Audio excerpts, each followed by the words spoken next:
tuupas katsomaan meidän adoptiolapsemme huonetta. Naiset ensin.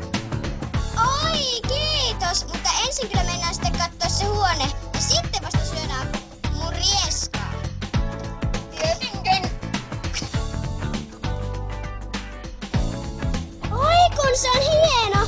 Kiitos kun teit sen. Ole hyvä. Mä menen nyt tekemään aamupalaa. Ja et tuu sit sinne, kun mä teen sen TV-ohjelman. En tietenkään. Tervetuloa kaikki katsojat seuraamaan aamupalaa Littles Pet Shop -ruokailussa.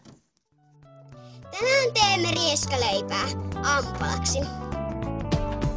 Ensiksi tarvitset sen tekemiseen kulhon.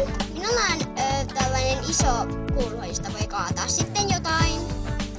Sitten tarvitset jonkunnäköisiä lusikoita, joilla voi sekoittaa ja kaataa lautaisille.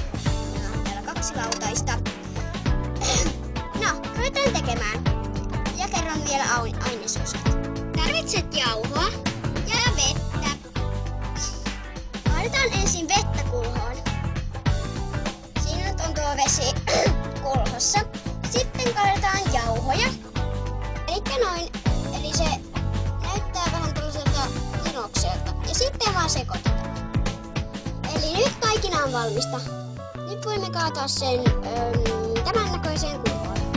Riippuu paljon sulla on sitä taikinaa ja niin.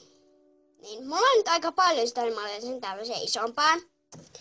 Nyt se on valmis! Se on mamman tekevää leipää! Ja laitoin... Anteeksi. Ja ripottelin siihen vielä jauhoa tuohon noin päälle, että se on tommonen ilmavan näköinen. Nyt laitetaan se uuniin. Kyllä se siellä on!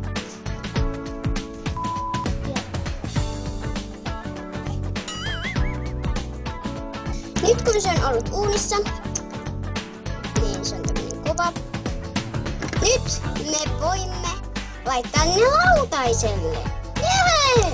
Nyt ne on pesuilla. Ja täällä väliin olenkin jo kattanut. Saako tulla? Saa tulla. Teitkö sinä sen ohjelman? Mitä? Teitkö sinä jo sen ohjelman? Tein! Tuu ottamaan. Tää penkki on mun. Tuu ottaa. Toste. Hyvä.